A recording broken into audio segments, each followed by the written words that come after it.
breaking barriers in the auto industry, girl for innovation, resilience, and redefining gender when I got out of roles. the car, I was like, I'm like, I know jack about cars. I'm not a car gal, anything like that. Is this the right place for me?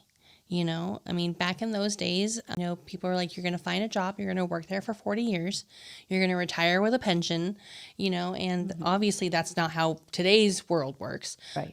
But back when I started my career, going in and yeah, I'm 18 years old. I don't know anything about cars, but I'm your manager and I need you to have this done by 5. The learning curve and, that whole bit was, I mean, dang near straight up, with me Yeah. trying to figure those things out. And, I mean, yes, I was successful and I was able to build this career and the whole thing, but it wasn't easy. Right. And I think that, for me, I came at it, as an outsider. I didn't know anything about cars. So I didn't have any bad habits. I didn't have any good habits. So I just took this holistic view of like, okay, well, what's going on here? And, in that, I was able to create a problem solve and innovate and really kind of change how AMCO did business. Wow. I was the first person to get Salesperson of the Year that was under 40 years old. So, coming new guns, the whole bit, all that, and trying to figure out how things were going to work. And that whole thing, I made it work. But I was the first girl also to win the award. And everyone's just like, wait, who's this Nicole person? Her husband's got to be the one that's, doing all the work, and I'm like, I'm 18 years old. I'm not married yet. Like, any of those things. And so you kind of firsthand, in that industry. And then, I worked all the way up and essentially did kind of like Gordon Ramsay's kitchen nightmares, but I went into different shops. Okay. And so from like 18 to 25, I'm going in like, hi, I'm Nicole. I'm going to start telling you what to do. You need to change this. You need to change this. We're going to do this differently. And then here's your marketing material. We're completely scrapping what you've done. Your commercial sucks. And we're going to do things better. Yeah. And they're like, who are you? Well, I'm curious. Did you run against like snide remarks? Did you have that kind of thing and you just ignored it? How did you manage that? Yeah, I mean, my dad's name, he's since passed away, but it was Nick. So my name was Nicole. I was essentially raised to be like a junior, in the whole things. And so growing up, the whole thing, like anything you can do, I can do better. But it wasn't that I could do it better, is that the expectation is if a man could do it, I could do it too.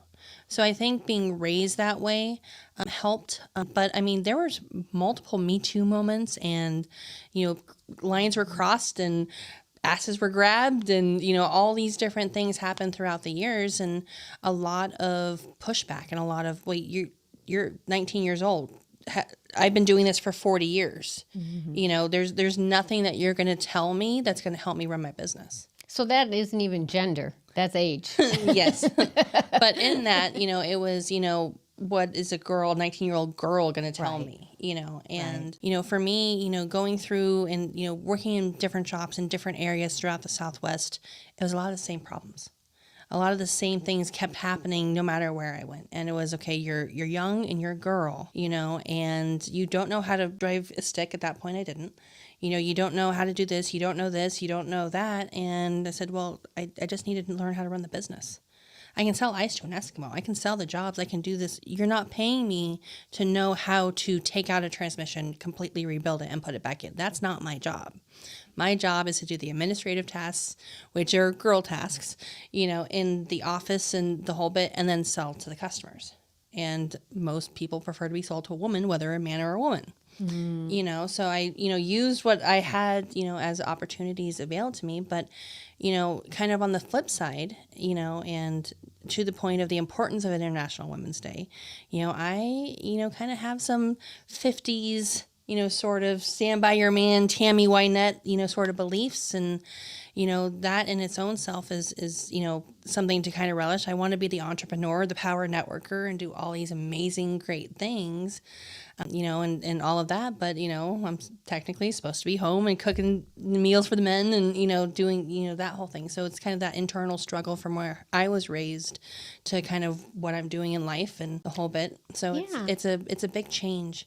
So, I mean, obviously in your, experience and history and, all of that, what sort of moments have you experienced, being dentist or in pharma, did you have similar experiences? Well, my grandma, when I said I was going to dental school, she goes, well, why don't you just be a hygienist? that's a good job for a woman. Yeah. But, she was in her 90s, and for her, that fit within her experience and her expectations. And to even work outside the home, for her, that was like such a step up, right? Yeah. And like maybe, I guess it was funny. I worked in a large dental practice and I didn't have a male dental assistant, but my friend did. And they would always talk to him as though he was the dentist. Oh, yep. Yep. And then I would have some older gentlemen say, "You're going to pull my tooth," Right. because again, I was female and I'm small stature and stuff like that. And so, you've experienced the difference between somebody being curious and somebody putting you down.